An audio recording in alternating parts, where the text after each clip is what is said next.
उत्तराखंड की किस्मत कहे या दुर्भाग्य, जो बार बार त्रासदी जैसी मार झेल रहा है। चमोली आपदा को 1 हफ्ता हो चुका है, लेकिन यहां अभी भी मिशन जिंदगी जारी है। अब आपदा को लेकर वैज्ञानिक तरह तरह के दावे भी करने लगे हैं। गांव के लोग भी किसी अनहोनी का शक जाहिर कर रहे हैं और भय के माहौल में जीने को मजबूर नजर आ रहे हैं। लेकिन इन सबके बीच सवाल यह है कि आखिर ये खतरा और कितना गहरा है। सवाल यह भी है कि आखिर ये खतरा है क्या? क्या ये एक ऐसा खतरा है जो पिछले कई सालों से पहाड़ों पर मंडरा रहा है और हम सब इस खतरे से अनजान हैं? और अगर ऐसा है तो सरकार, प्रशासन, वैज्ञानिकों और स्थानीय लोगों के दावों से अब सरकार को रखना चाहिए। आज हम अपनी इस खास पेशकश में आपको एक एक करके दिखाएंगे कि ये खतरा कौन सा है और कब से उत्तराखंड के लोगों के ऊपर मंडरा रहा है। चलिए करते हैं इस खास पेशकश की शुरुआत।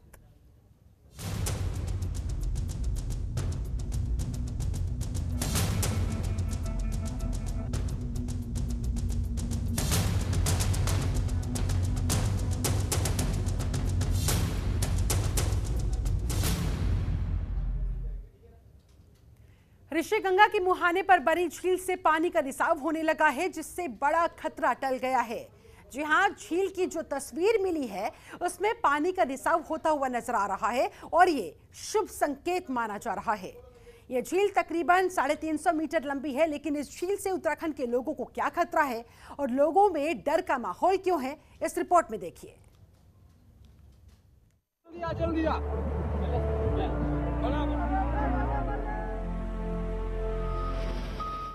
नई झील ने बजाई खतरे की घंटी। झील से क्यों बह रहा पानी? आपदा पीड़ित लोगों में क्यों है खौफ? मुख्यमंत्री ने क्यों दी सावधान रहने की सलाह? उत्तराखंड में ग्लेशियर टूटने की घटना को लेकर सामने आए हाई रेजोल्यूशन वाले सैटेलाइट इमेज में उस जगह की पहचान की गई है जहां पर एवेलांच के मलबे के चलते एक खतरनाक झील बन गई है।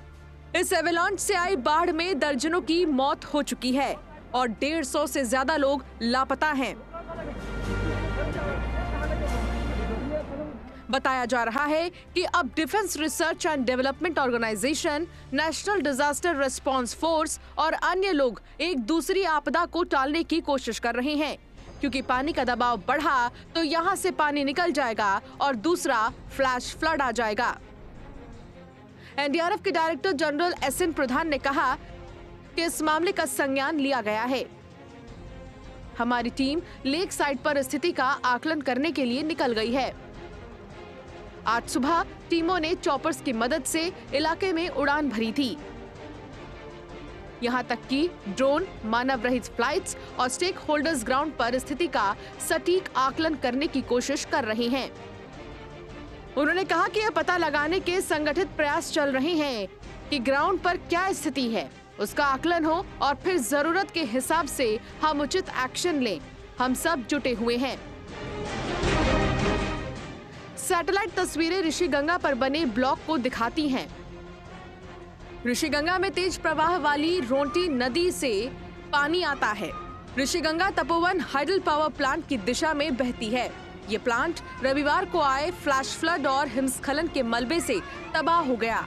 उस दिन एक ग्लेशियर का हिस्सा टूटकर नदी में गिर गया था और बड़े पत्थरों, मलबों और बड़ी मात्रा में रेत बटोरता हुआ ऋषिगंगा में आया और फिर ये नदी रास्ते में आने वाले 2 हाइडल प्लांट्स को अपने साथ लगभग पूरा बहा ले गई।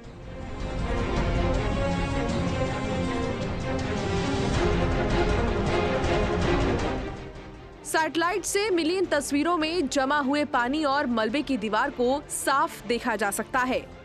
चिंताजनक ये है कि पानी का भार इस दीवार को भेद सकता है, तोड़ सकता है, जिससे एक बार फिर बाढ़ आ सकती है। एनडीआरएफ प्रमुख ने कहा, हमने झील और मलबे की दीवार की लंबाई और चौड़ाई मापी है। इसी जानकारी के आधार पर हमें अब काम करना होगा।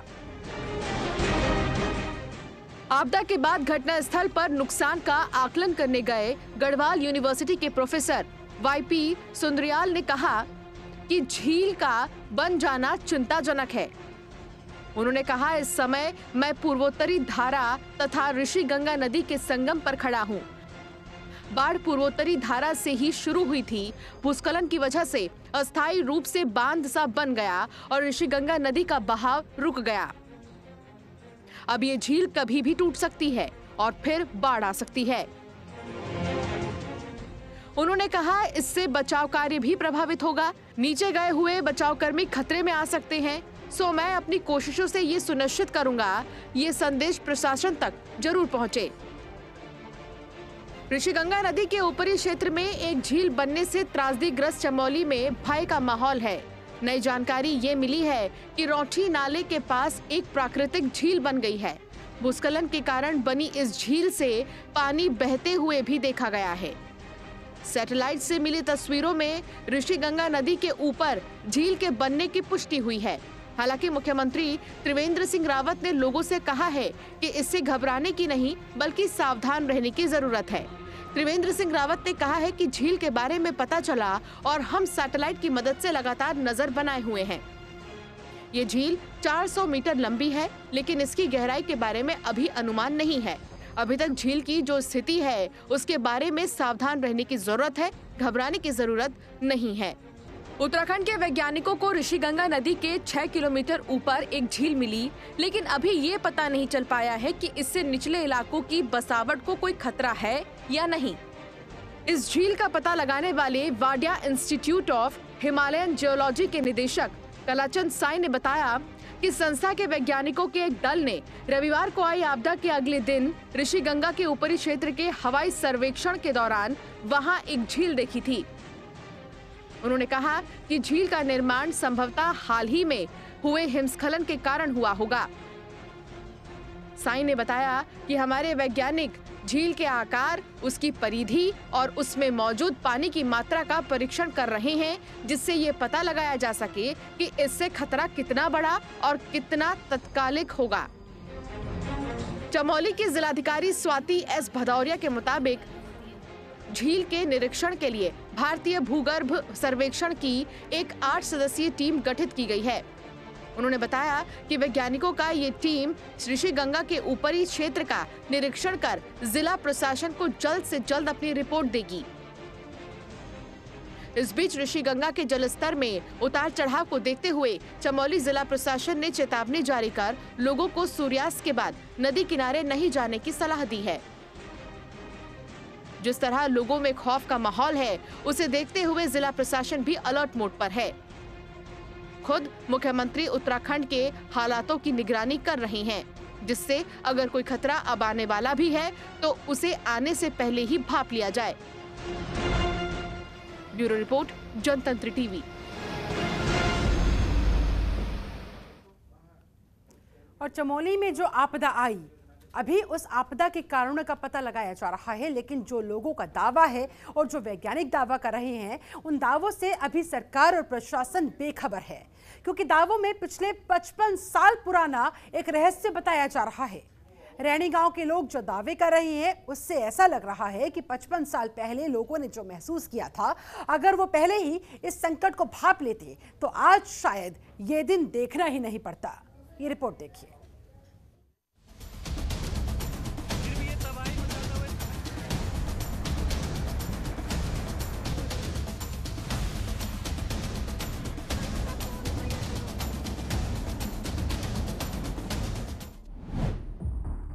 क्या रेडियो एक्टिव डिवाइस है आपदा का कारण? क्या है 55 साल पुराना इतिहास? उत्तराखंड के ऊपर कौन सा खतरा मंडरा रहा है? लोगों में क्यों मंडरा रहा एक अलग खौफ? चमोली के तपोवन इलाके में आई बाढ़ का कारण रेडियो एक्टिव डिवाइस के चलते पैदा हुई गर्मी हो सकता है। एक रिपोर्ट में तपोवन के रैणी गांव के लोगों ने ऐसी आशंका जाहिर की है। रैणी में बाढ़ के कारण सबसे ज्यादा नुकसान हुआ है। कंचनजंगा के बाद भारत की दूसरी सबसे ऊंची चोटी नंदा देवी पर 1965 में पहाड़ की चोटी पर चीन पर नजर रखने के लिए CIA और IB की ओर से लगाए गए परमाणु संचालित निगरानी उपकरण के लिए आयोजित एक गुप्त अभियान के दौरान डिवाइस खो गया था। हालांकि अभियान का संचालन करने वाली पर्वतारोहण टीम एक बर्फीले तूफान में फंस गई और उसे पर्वत के आधार पर उपकरण छोड़कर वापस लौटना पड़ा। 1 साल बाद जब वो इस क्षेत्र में वापस गए तो उन्हें यह डिवाइस नहीं मिल सकी। बाद के अभियानों में भी उपकरण का पता नहीं लगाया जा सका। इस डिवाइस की जीवन अवधि 100 साल से ज्यादा है और माना जाता है कि ये अभी भी क्षेत्र में कहीं है। नंदा देवी बायोस्फीयर स्थित चमोली के रैणी गांव के पास जिस दिन बाढ़ आई तो वहां रहने वाले ग्रामीणों ने बताया कि उन्होंने हवा में एक अत्यंत तीखी गंध महसूस की, क्योंकि पहाड़ से निकलने वाली धूल और मलबा लुढ़क कर नीचे आकर ऋषिगंगा नदी में गिर गया।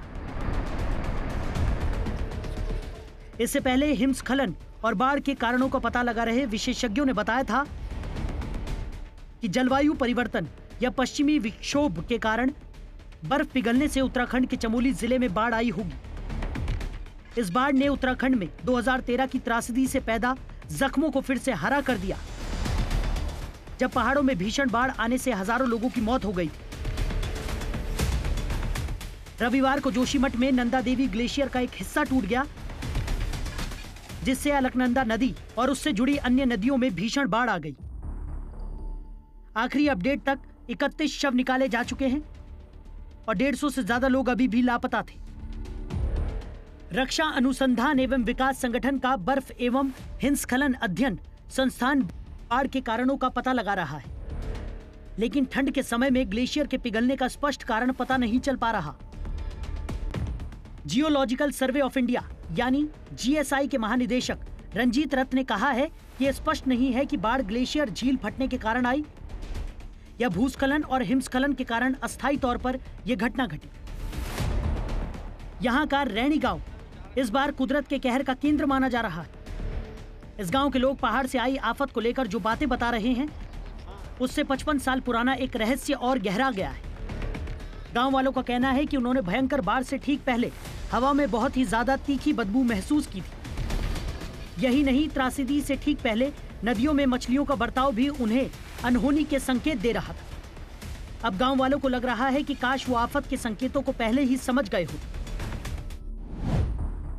55 साल पहले नंदा देवी से गुम हुआ था रेडियो एक्टिव उपकरण। चमोली का रैनी गांव नंदा देवी के बफर जोन में ही मौजूद है।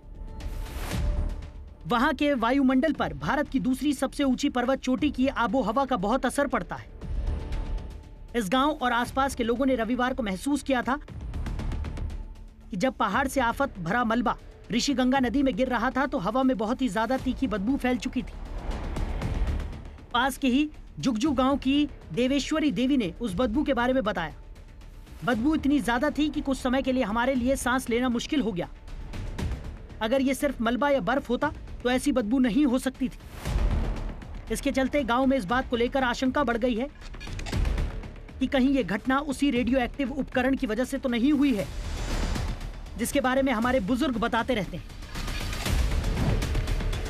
अभी 44 साल बची है डिवाइस की उम्र। 55 साल पहले उस अभियान में जुजगू गांव के कई पुरुषों ने पोर्टर का काम किया था। उस खुफिया पर्वत अभियान में अमेरिकी इंटेलिजेंस एजेंसी CIA और भारतीय खुफिया एजेंसी IB शामिल थी, जो नंदा देवी के शिखर पर सर्विलांस के लिए प्लूटोनियम से संचालित उपकरण लगाने गए थे। लेकिन बर्फीले तूफान की वजह से पर्वतारोहियों की उस टीम को काम पूरा किए बिना लौटना पड़ा और वो रेडियो एक्टिव उपकरण नंदा देवी के आधार पर छोड़कर आए। 1 साल बाद टीम फिर वहां पहुंची, लेकिन उन्हें वो प्लूटोनियम युक्त उपकरण कहीं पर भी नहीं मिला। बाद में भी कई बार कोशिशें हुई, लेकिन उसका आज तक कोई सुराग नहीं मिला। उस रेडियो एक्टिव उपकरण की उम्र 100 साल की थी, इसलिए अभी भी माना जा रहा है कि वो आसपास ही कहीं बर्फ के नीचे दबा पड़ा है। रेडियो एक्टिव उपकरण सक्रिय तो नहीं हो गया। लोगों का कहना है कि सभी गांव वाले अब इसी डर में जी रहे हैं कि एक दिन हम सभी इसी तरह जल प्रलय में बह जाएंगे। सरकार को जांच करवानी चाहिए और उस रेडियो एक्टिव उपकरण का पता लगाना चाहिए कि क्या उसी के चलते ये बाढ़ आई। सवाल है कि क्या गांव वालों की आशंका सही है कि उसी रेडियो एक्टिव पदार्थ की वजह से कहीं नंदा देवी के आसपास अत्यधिक गर्मी तो पैदा नहीं हो रही है जिससे बर्फ पिघलने लगी हो, या फिर ग्लेशियर टूटने की घटना के पीछे उस डिवाइस में मौजूद प्लूटोनियम का विस्फोट तो नहीं है। इसके बारे में देहरादून के वन अनुसंधान संस्थान के रसायन विभाग के एक वरिष्ठ वैज्ञानिक ने बताया, क्योंकि ये एक रेडियोधर्मी पदार्थ है, ये स्वाभाविक है कि वो रेडियोधर्मी किरणें छोड़ेगा, जो कि पानी और दूसरे तत्वों को नुकसान पहुंचाने में सक्षम है। हालांकि हम ये मानकर चल सकते हैं कि अभियान के लिए लाया जा रहा था तो उसे जरूर बंद चैम्बर में ले जाया गया होगा। जाहिर है कि जब से प्लूटोनियम वाला उपकरण नंदा देवी के आधार में गुम होने की जानकारी सामने आ रही है, लोगों में तरह तरह की आशंकाएं पैदा हो रही है। लेकिन 1965 के उस पर्वतीय अभियान दल का नेतृत्व करने वाले रिटायर्ड कैप्टन MS कोहली ने इन आशंकाओं को दूर करने की कोशिश की है। उनके मुताबिक गर्मी पैदा करने या खुद से फटने की बहुत संभावना नहीं है। उनका कहना है कि अगर टूट भी जाए तो भी वो उपकरण खुद से सक्रिय नहीं हो सकता। उन्होंने कहा, बहुत संभावना है कि वो उपकरण ग्लेशियर में दबा हुआ है, क्योंकि ये स्थिर है, इसलिए इसे निष्क्रिय अवस्था में पड़ा होना चाहिए। हमने इसकी तलाश में 3 साल लगाए हैं। इसकी वजह से किसी भी दुर्घटना की कोई संभावना नहीं है, क्योंकि इसे संचालित करने के लिए दूसरी चीजों की भी आवश्यकता है। बदबू ही नहीं, मछलियों ने भी दिए थे आपदा के संकेत। वैसे गांव वालों को आपदा से ठीक पहले की बदबू के साथ साथ स्थानीय नदियों में मछलियों का बर्ताव भी हैरान कर रहा था। स्थानीय लोगों का कहना है कि उस दिन घटना से पहले नदियों में मछलियां पानी की सतह के ऊपर की ओर आ चुकी थी और उन्होंने उसे हाथ से ही पकड़ना शुरू कर दिया था। वैज्ञानिक भी मानते हैं कि मछलियां बहुत ही ज्यादा संवेदनशील होती हैं और पानी में होने वाले बदलावों को वो फौरन महसूस कर लेती हैं। लेकिन उनके पानी के ऊपरी सतह पर आने के कारणों के बारे में वो अभी ठोस नतीजे पर नहीं पहुंच सके हैं।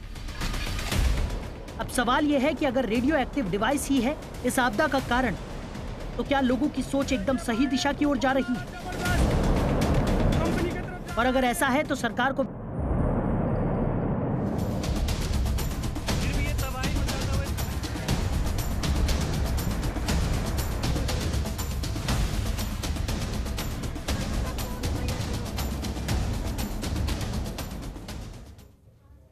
टनल में फंसी हुई जिंदगी की जंग अब भी जारी है। कई शव बरामद हो चुके हैं, कई लोग अब भी लापता है। रेस्क्यू लगातार चल रहा है, लेकिन ये नहीं पता चल पा रहा है कि आखिर ये रेस्क्यू बंद कब होगा। शासन प्रशासन से लेकर केंद्र सरकार लगातार नजर बनाए हुए है। रोजाना दिन रात का रेस्क्यू ऑपरेशन चलाया जा रहा है। इस रिपोर्ट को देखिए और समझिए कि किन हालातों में टीमें जिंदगी की तलाश में वहां जुटी हुई है।